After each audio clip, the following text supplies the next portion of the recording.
Le journal des stratèges.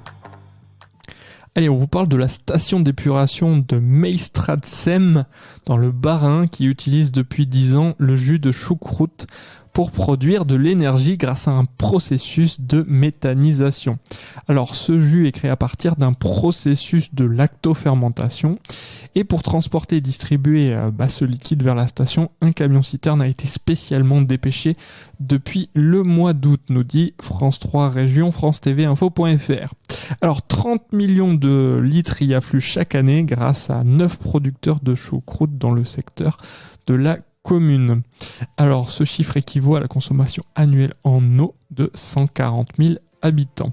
Alors le liquide est ensuite prélevé à chaque livraison pour un contrôle d'acidité, puis ensuite on effectue un tamisage pour enlever les matières de choucroute restantes. De la soude y est ensuite ajoutée pour réduire l'acidité.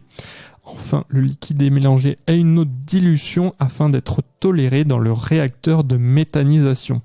Alors, le jus va ensuite être transformé en biogaz grâce à des bactéries performantes. Ces bactéries ont besoin d'être mises dans des conditions bien particulières pour être efficaces, nous dit la production. Après avoir traité et purifié les eaux usées des 11 communes alentours, les boues qui en résultent deviennent aussi une source d'énergie. Entre cette boue et le jus de choucroute, c'est près de 5600 MWh d'énergie qui sont produits chaque année grâce à un principe de cogénération. Alors une partie sert au fonctionnement de la station, notamment avec la chaleur engendrée.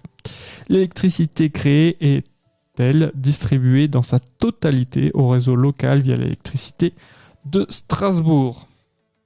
Si vous aimez cette revue de presse, vous pouvez vous abonner gratuitement à notre newsletter qui s'appelle La Lettre des Stratèges, LLDS, qui relate, et cela gratuitement, du lundi au vendredi, l'actualité économique, technologique, énergétique, mais aussi de l'hydrogène, et puis de tout ce qu'on trouvera super intéressant pour votre vie.